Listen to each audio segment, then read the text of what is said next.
Those triggers are the things that typically push us out of that window of tolerance. Sometimes we are slowly creeping, out of that window of tolerance, but sometimes, when we have a trigger, it moves us out of that window very quickly, and it's difficult to bring ourselves back down into that state of, okay, I know what's happening and I can identify what I'm feeling related to this trigger. We just typically react. And that's where we need to build that insight.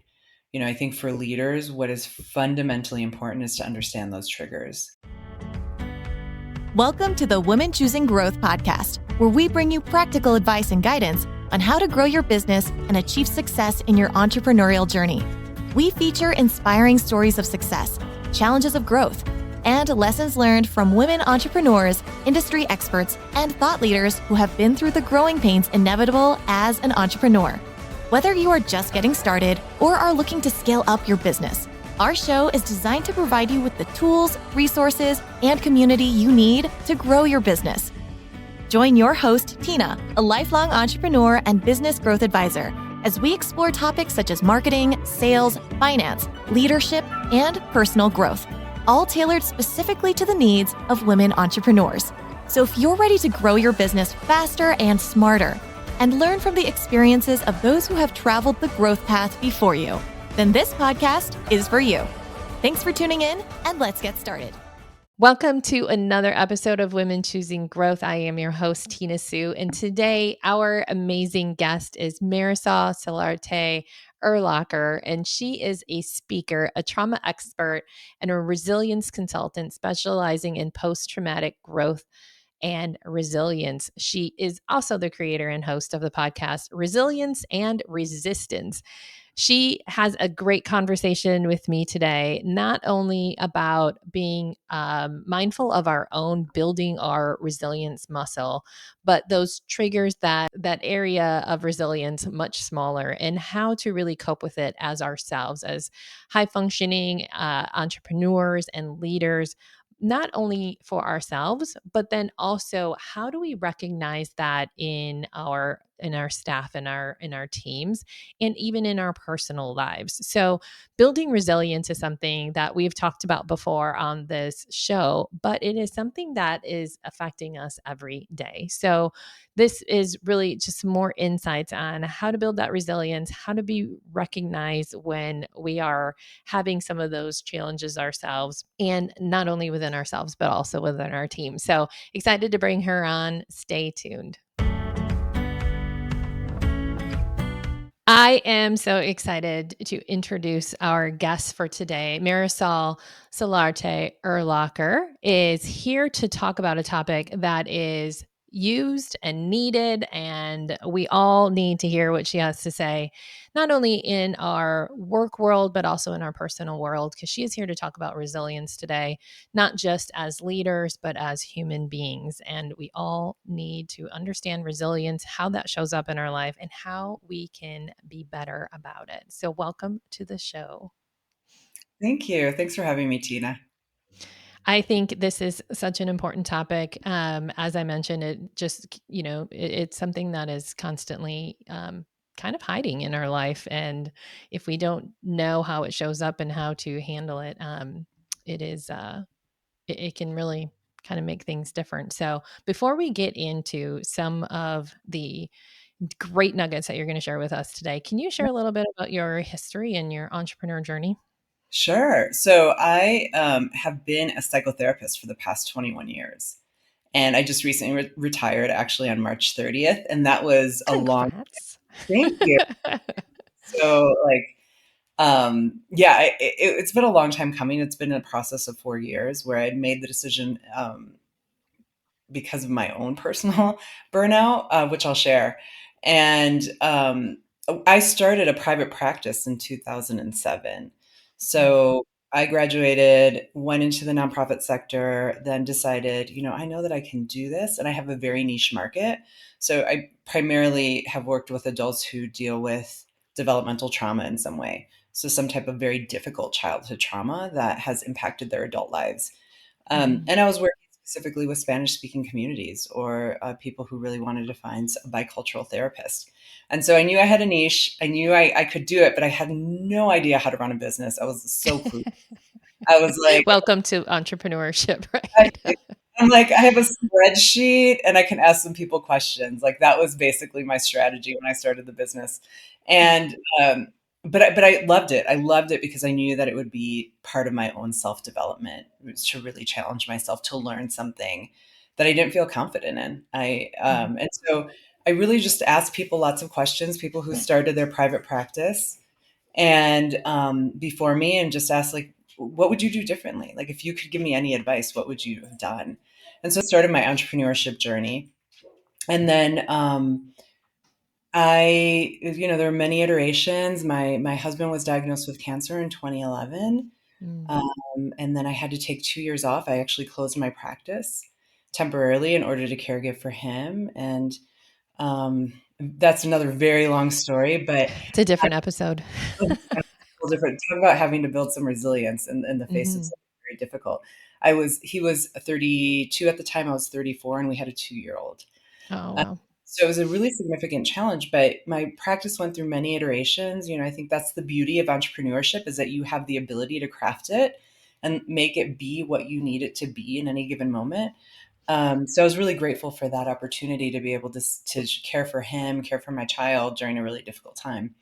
But then I had to come back. It took another 2 years to build up another practice. And in 2015, I kind of came back full time. I had a thriving practice, tried to build a group practice. And then in about 20, probably around 21, right in the meaty part of the pandemic, Mhm. was the time when I realized that I had actually burnt myself out, that I really wasn't being mindful of my own chronic stress and how I was overworking myself, how I wasn't being thoughtful about the things that were happening around me, the trauma that I Mhm. was experiencing, not just with clients, but in my own personal life. Yeah, and that was such a hard time for a lot of people. Just even people who weren't naturally or typically feeling a lot of stress or challenges, because that was a challenge for everyone in Yeah. 2020 and 2021. Yeah. It's kind of this unique experience of having, collective traumatic experience, Mm. everyone trying to figure out like, how do we manage this and navigate this? And I think there was a part of me that felt a little bit of shame that I had. I was talking to so many of my friends who are CEOs and executive directors were asking me to come to their organizations and companies and speak to their staff around like dealing with trauma, dealing with this, this switch Mhm. work from home. Like how do you navigate all these anxieties? And I wasn't managing it well. I kind of put my head down and decided that I would, face the mental health crisis. Yeah. Just kind of like white knuckle it and what I tell everyone not to do. So I was doing a lot of the things that I was telling people not to do, uh, Mhm. in order to cope. And I think that really changed my life and the trajectory of my career, and it really changed my business, and how I imagined my life. I think it was really about how I envisioned my life to be, as opposed to like, what am I doing for work? Yeah. I think what you just shared there is so important for people to hear again, that you're an expert in helping other people through these traumas, through the stress, recognizing when, these things are affecting your personal life. And here you were, like, all the answers, yet your own brain and your own body weren't listening to the things that you're literally telling other people to do. So that's, I think, how powerful these traumas can be rooted inside of us. And also just like being able to get past it, or like work with it, acknowledge it, and all the things that you teach people to do. So Yeah. here's an expert Yeah. who literally had the same, issues. There's probably a better word for that, but Yeah. No, in your own absolutely. life. Yeah, I was definitely doing managing the trauma that I was experiencing and the responses that I was having in a very unhealthy way. And I, the interesting part of the story is we decided in 2021 and at the beginning of 21 to relocate to Hawaii, Mm. which was not the That tragedy. helps, right? No, I was like, this is the perfect place to have a breakdown.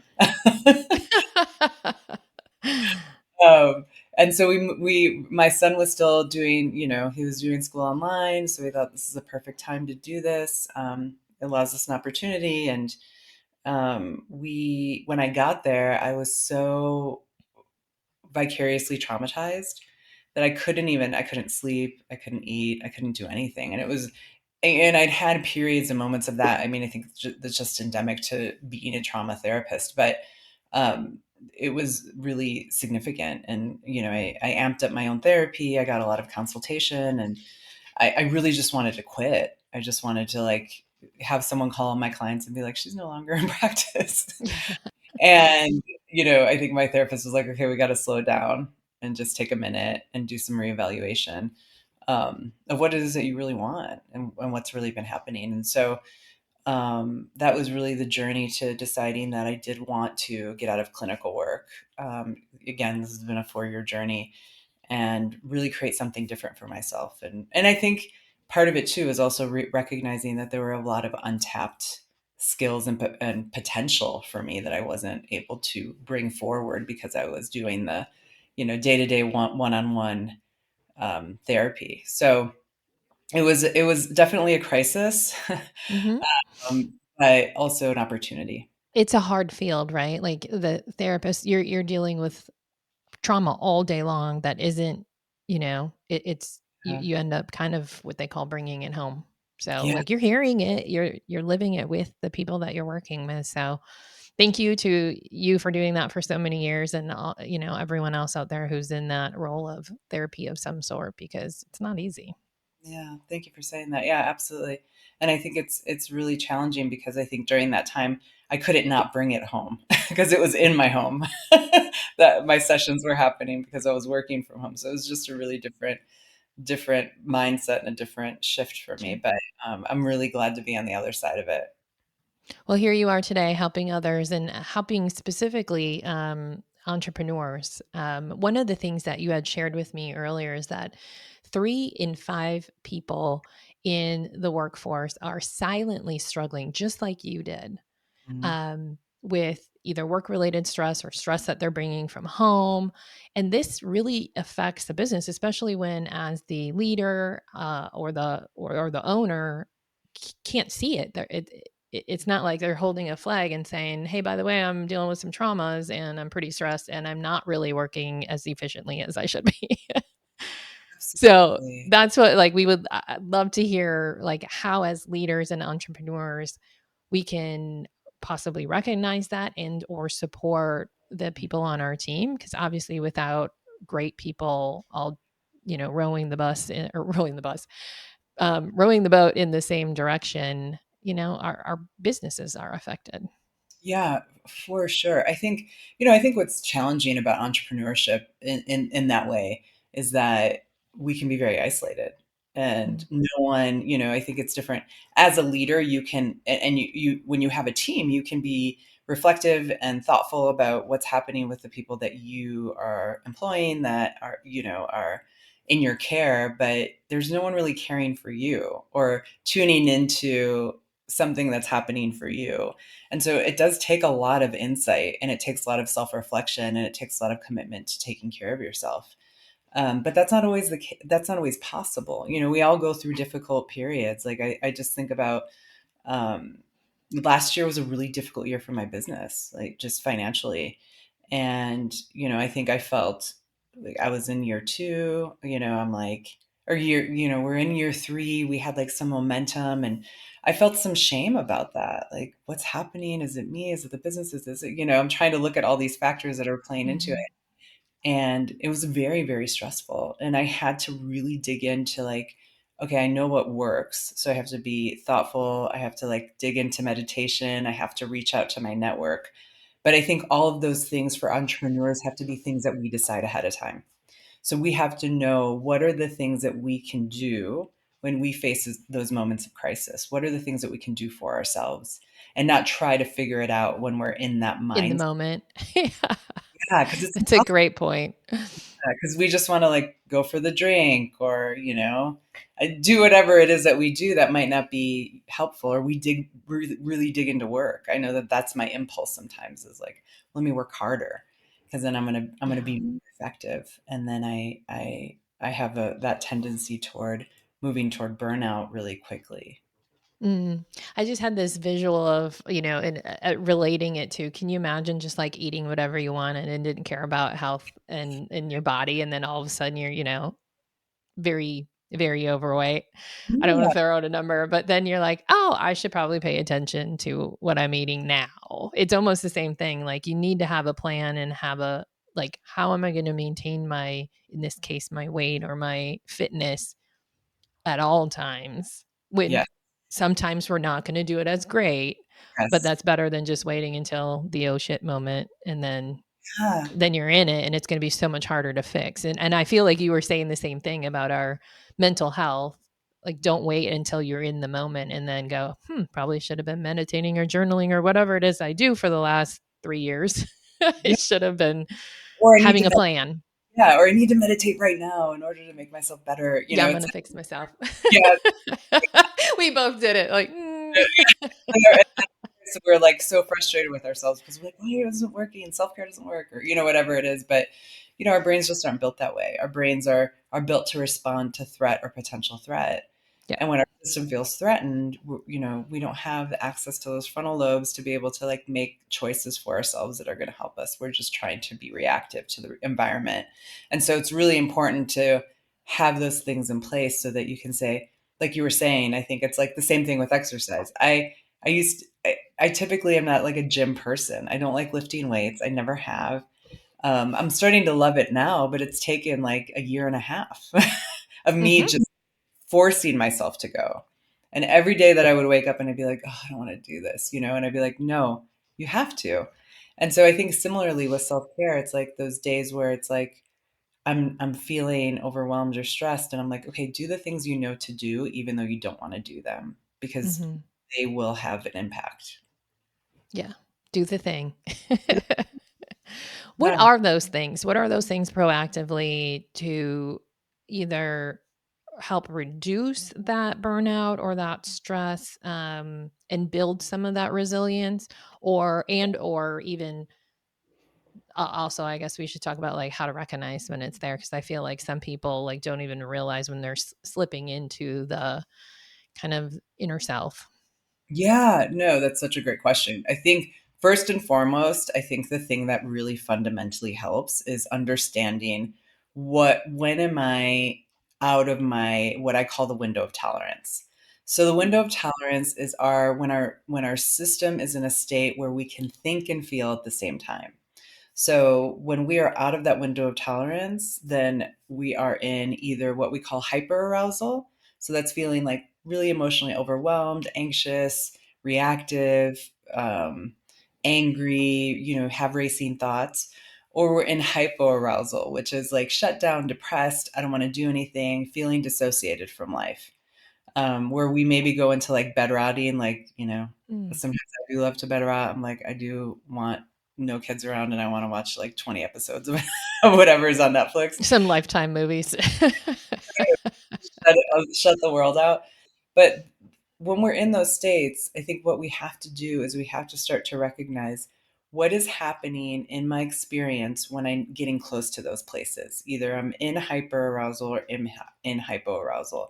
So when I start to feel anxious, I'm having racing thoughts, I can't sleep, those are all signals to me that something's happening, even though I don't might not know what it is. I can't like fully identify what that is. And that's a signal to me to do the things that I know to do to take care of myself.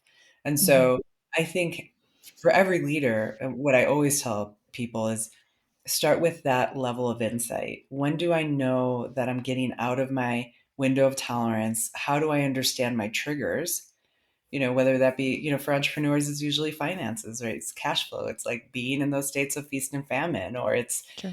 feeling like I'm doing this thing and I've, created this huge offering, and then something doesn't launch. Like whatever that is, we understand that Mhm. those triggers exist. And how do I make sure I'm putting the things in place that are going to help support me? So I think that's first and foremost. I think that's for me conceptually such a good way to look at it, and it's an important first step.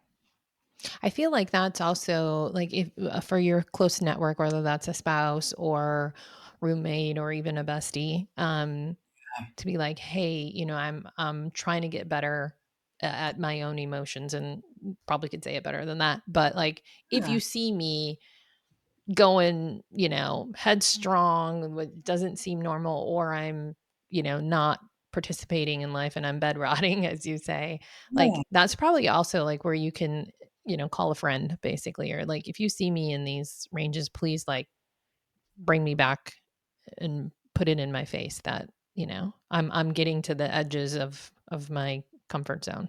Yes, absolutely. I think that's such a help. I mean, relationship is like what we're built for.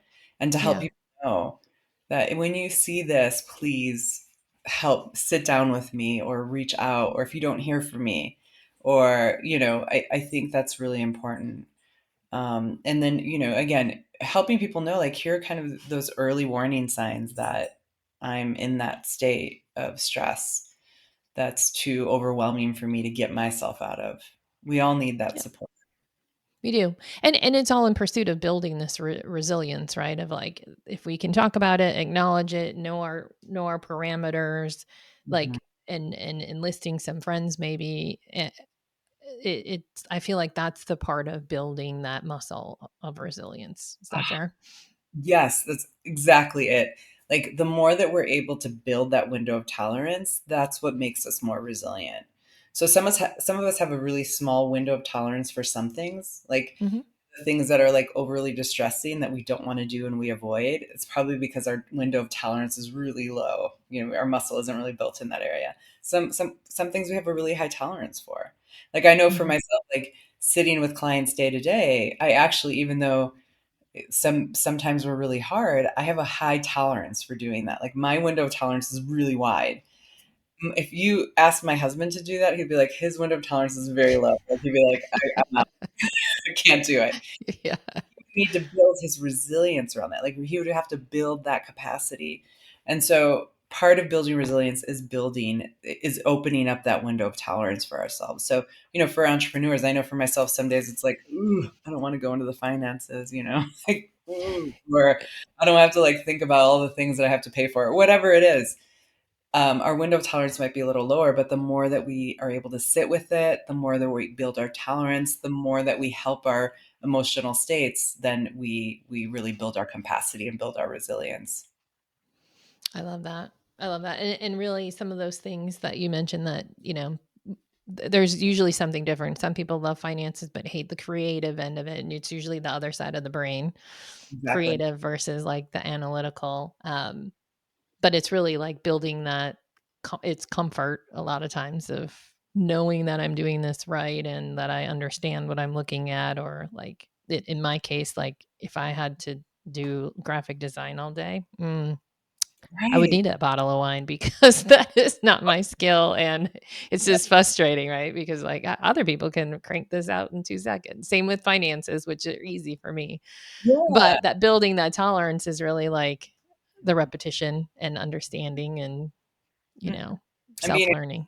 yeah, and sitting with that Mhm. stress, sitting with that, and letting yourself be okay with that.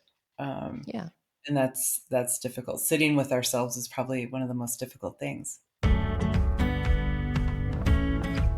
All right, before we dive back in, I want to take a moment to talk about something that can take what you're learning today in this episode, as well as our previous episodes, and turn it into something that is real strategic growth for your business. For example, if you're feeling inspired by what you're hearing today, maybe you want to improve your leadership. Maybe you want to refine your systems. Maybe you want to build a more scalable business. Maybe you just want to get out of your own way and break free from those limiting beliefs that may be holding you back. If are you feeling that way, then you are exactly the kind of entrepreneur who will thrive in our strategic shift program. You see, it's designed for women entrepreneurs just like you, who are established, ambitious, and ready to build something that is not just successful today, but is positioned for more growth, long-term value, and freedom, right? That's why we're in business in the first place. In this program, you'll get proven framework, tools and resources, financial insights, strategic mindset shifts, everything that you need to work methodically through the growth of your business. And the best part is it grows with you. This isn't a course that you just take once and has basic business information in it. This is something that has the actual tools as if you were working alongside a coach to help you build the foundation and continue to build on it year after year as you continue to scale. It's even designed to work with your leadership team once you get to that point in your business. So, if you're serious about building a business that is valuable today and continues to grow in value while you're not having to work harder, then check out the strategic shift on Tina-Sue. Look for courses and look for strategic shift. So, let's get back to our show. So, understanding that window, and I imagine there's different windows for different Yeah. triggers or different situations, and the people that you are dealing with childhood traumas, not everyone has that, but we all have triggers of some sort. Yeah. Um, so imagine those windows are the ones that are pretty small Exactly. of resilience. Is that also fair? Right. Yeah. I think that people typically historically, when I was a therapist, came to me because they had a specific triggers that were related to something that was unresolved for them. Mm-hmm. So, like you said, not everyone has significant childhood trauma. Some of us have, and I think in trauma therapists speak, we talk about big T traumas and little T traumas. So the big T traumas are those things that probably could move us to unresolved, can move us toward a diagnosis of post-traumatic stress disorder. Those little T traumas are those things that have had a significant impact on our life and still can create some behaviors related to those experiences. And so we all have triggers of different kinds for different reasons. Some Mm-hmm. known, some unknown to us. And so, yeah, that those triggers are the things that typically push us out of that window of tolerance very quickly. Sometimes we like are slowly creeping, out of that window of tolerance. But sometimes, when we have a trigger, it moves us out of that window very quickly, and it's difficult to bring ourselves back down into that state of, okay, I know what's happening and I can identify what I'm feeling related to this trigger. We just typically react. And that's where we need to build that insight. I think for leaders, what is fundamentally important is to understand those triggers because there Mm-hmm. are landmines everywhere. As leaders, we're like navigating lots of landmines. And if we don't know our triggers, we're going to step on them all the time and not really understand why. Yeah, and I understand the triggers too, and I also like to refer to what we'd call triggers is just like really, really strong beliefs. So some people are like, "Oh, I don't have triggers. There isn't anything that sets me off." But even for me, like I've talked about this with myself and my husband. We're always trying to better ourselves with we're each other's mirror, and I don't necessarily have these like what people would think of as triggers, but I have some seriously strong beliefs of just nature nurture of like how I was born. Like, no, this is just how you do this. Yeah, And right. I'm also very German, so I also am very like, no, this is how we do this. Yeah, Like, why would you think anything else? Right. right. And I feel like that also is in that same bucket of the triggers, especially as leaders, when we're like, this is how this should be, because this is how it's always been in my life. And I know people who do this thing this way. Mm. But and when people don't do it that way, like it can trigger you, but it's not like I feel like really strong beliefs are in that same bucket. Absolutely. I think sometimes I was just recently working with facilitated a board retreat this past weekend. So I have two businesses. So one where I do, a lot of training and development for leaders and organizations, and then I just started another business. It's a nonprofit executive director search firm with a friend of mine. So we're just starting out, but we're doing a lot of leadership development, and we were working with this board, and they've been around for this very small organization that's fully board run, and they've been around for like maybe 40 years. And it's really interesting because I think to your point, there are lots of people on that board who've been there 20 years, 25 years. And then they have new board members. And I think Hmm. that sometimes where a clash can happen within a team is because it's like, no, we've done this like this forever. Yeah. We do this way, and can get really triggered or defensive or reactive when a new person comes in and says, "But why don't we try this?" Or like, "Why not this way?" Yeah. So it was really Because interesting. we've always done it that way. That's how we do it, right? Like that. I love to think of myself as like I'm the most flexible, easygoing person you know, and it's not true. Yeah, I literally, me too. I'm like, no, I don't have childhood traumas. I'm like, I'm as flexible. I'm in the middle of all conversations. I can see both sides, and then it's like, no, this is how we do this. Like, why can't you put your dish in the dishwasher? It's a requirement. Yeah, I'm like so That not. is a trigger for me. See, I do have some triggers. It's so true. I'm not easy breezy. Yeah, exactly. But I am the nicest person in the world, most days. I think we've talked a lot about our own self analysis and how to build that muscle. What, as leaders, entrepreneurs who we have teams, how do we be better at recognizing when our teams are having these moments and help them? Can we help them build their resilience? Like, what does a leader do when someone else is struggling with this? Yeah, it's such a great question. I think that what I'm always talking to leaders about is really tuning into what's happening with your team, and asking simple questions. So sometimes we think of it as like, oh my gosh, I don't want to like open up the emotional floodgates of my team, or like I'm not here to be a therapist, or like We don't do drama. we don't do drama, we don't do mental health. They're just here to work. And there's no way to separate emotionality from work. Like we're just emotional beings. Like Mhm. dealing, we're just motivated by emotion. And so we can't sever ourselves. We can't like work at Lumen I was Industries. just gonna say, are you really referring to Severance right now? Yeah, If you haven't seen it, you need to. good. Don't spoil it for me because I'm on episode 7, season 2. And so I think one really simple way is just to have regular check-ins with team members and just ask like, "How are you doing today?"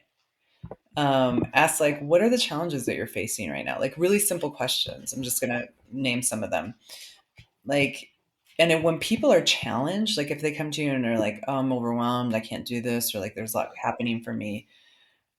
A really great question can be, what strategies have you used to overcome Mm, past similar challenges? Because it helps someone be reflective and have some insight about what are the tools that I actually used before, and that I do have the capacity to do that. I can build a little bit more of that window of tolerance. And then providing that support, saying, how can I support you in overcoming these challenges? Sometimes we as leaders, I think, assign or make a lot of assumptions like, oh my gosh, they're going to want to do this, or they're going to want to do that, or they're going to ask for this. And sometimes it's as simple as like, oh, can I just like check in with you periodically? Or can I, do this simple thing that's going to help them, give them a little bit more capacity and space to build that resilience. And then I think last question that's really important is asking people, what can you do to take care of yourself during this time? Help people really start to think about like, what am I doing to take care of myself, and how do I mhm. add that in to my own professional experience? Like that's going to be key to being able to be successful, and again to build resilient capacity within a team. I think that's so much gold right there. I think those questions of um, giving the power back to them because they probably didn't give it to themselves of Yeah. like, oh my God, I'm just dealing with this. I don't know what I'm going to do. And like, I feel like the brain just is like in the moment and not like, put the brakes on. Like, how am I going to get myself out of this? So when someone else that they hopefully respect as you, the leader, are asking, what do you typically do to support yourself? And if the answer is like nothing really, Yeah. that's huge. Right. Right. And sometimes we just don't know the answer to that. And helping people say, Mhm. like, here are the things that, I mean, it doesn't have to be so like direct, but it can be, you can say, here are the things that help me. I wonder if there's Yeah. something that you could try. And I think sometimes people just don't know sometimes what they need in the Mhm. moment. Helping that level of self-reflection helps people start to figure that out. Because like I So you're said, asking, go go ahead. ahead. I I was was gonna gonna say say, you're asking leaders to be like a little bit of a therapist, like, what have you tried in the past? yeah, not to overcomplicate it, 'cause I think that's where we get stuck. Because people are Yeah. like, "You have that skill, I don't." And I'm like, "No, you can just ask simple questions and people are gonna give you that information." And then I think part of it is like, you don't have to be like, "Let's talk about your deepest childhood wounds as related to like work and what's happening." It could just be like, "Hey, what strategies have you used before? Like, what kind of support do you need? And what are you doing to take care of yourself right now?" Maybe take Mhm. like a walk or like, step away from whatever you're doing right now or like take the day. Just thinking about what are some things that you can build in as a leader that are going to make an impact, but they don't have to be these huge gestures that, again, we tend to assign to people's challenges. Yeah, I agree with that. And I think one of the challenges leaders too is that fine line between I want to know if you're okay, but I don't want to know all of the details of your personal life either, because like too close is the problem. We have a whole episode on that from my own experiences. But I think those questions are perfect that you're suggesting because that's just like great leadership. That's Yeah. great mentoring of like you're not digging into their oh my gosh what happened at home or why are you triggered what like you Yeah. said we're not asking the deep questions, just supporting them in the now of how can I help and how can you help yourself. Exactly. And then I think it's just about making it simple, helping people understand like they can get some perspective. Because again, when our brains are in that state, it's really difficult to get perspective about the challenges that are happening. I know that happens for me. I just did a whole office remodel. It was like a lot of work. It's so much work. Like you take an office apart and then you put it back together and you're like, why do I have all this stuff? But I know for myself, it was like mentally, I was like, okay, you can do this. You got this. You're going to get through it. Like I had to cheerlead myself a lot. And I think sometimes when we think about like, what are the things that I need as a leader to help myself, we can give some of those examples. Like, I can say like, yeah, when I go through really difficult challenges, I have to like cheerlead myself. I have to like give myself a break. I have to, I think it's people need examples of good self-care and good leadership. Mhm. And so the more that we can do that, we're moving out of that like I'm being their therapist role and we're being, I think good stewards of our leadership. I love that. Yes, exactly. Yeah. Exactly. And I want to bring back to that stat that you had shared, that 3 in 5 Yeah. are struggling silently. Mhm. So it's not like, we just talked about like if someone comes to us as leaders, Mm. but it's also we need to put the extra glasses on to see that they're struggling and they're either not aware of it or not about to come to their leader and talk about it. Yeah. So that 3 in 5, that's the majority. It's so big. I have So big. I am part of this. I do mentoring for the women's chamber here in Colorado, and in one of our sessions, we do panels, and different leaders will come up and share experiences. And a leader here that I know, she was saying she does two things, which I thought were like fantastic, and I always think about them, and I share them, and you probably should say her name, but I'm not Oh, gonna. you can promote people all day long. We're all in this together. But one thing that she said is one thing with her staff is that what she does is she asks them for their operating procedures or their operating manual. So like she has these very simple questions like, what happens when I'm under stress? What do you need for this? What do you need for that? How do you do communication? How do you do feedback? Like, their operating Like an manual. SOP. Like, how do I do these difficult things? Do I like a lot of contact? Do I not want a lot of contact? Like, Mm, like getting clear so that way when she has a large staff, when she checks in with people, she's like, oh, now I know, like, here's what I need to do. I need to engage with this person. And she has like very quick check-ins with them, I think probably on a weekly basis, just to like see like how's it going, how are you doing, and just that check-in alone is it's gonna reap so much benefit. I think with mhm, leaders are a little bit disconnected, where they're more disengaged, more absentee, then you don't your staff doesn't feel seen. You can't pinpoint those three people, who are the ones who are struggling and probably impacting the rest of the mhm. culture. So, to have that touch point, to know what people's like operating manual is I think really key. Yeah, and it just brought me back to what you said in the beginning about the hyper, right? Like the hypo, we will know because they didn't show up for work and they're Right. home. They're calling in a lot. But the top, they might look like a top performer because they're just like Mhm. going, balls to the walls in the other direction, and that might be one of your 3 people that is ignoring all of the signs, right? But to you as the leader, you're like, "Man, she's my rock star." Exactly. Yeah, that's totally me. Right. Anyone who would see me would be like, wow, she's doing great. She's killing it. Mhm. I Um, think that's really key to point out that it's not like the typical avatar of depression. It's all the whole spectrum could be on either end or somewhere in the middle and just being really silent about the struggle. exactly. I work, again, in my private practice, before I worked with very high functioning adults with trauma. So a lot of high achievers. And I Mhm. would say I don't know what the research bears out for this, but I would venture to say that there are a lot of traumatized people who their strategy was to become high achieving in order to get out of their circumstances. And Mhm. so they're struggling internally, and you would never know it because they're so high functioning. And so I think I think what you're pointing out is so key, is that the people who you might see who are like, they're kind of the example of what everyone should be doing, they might be the ones who are silently struggling. Right. And it's all about building that resilience because we can expand that window as you Yeah, mentioned. right. Yeah, I love that on your website as well, you have a quick little is it a quiz? Is it a survey of like so people can find out what their level of resilience is? that's right. Yep. We have a quick resilience quiz so you can look at what your level of resilience is, and it gives you a Yeah. little description about what that is.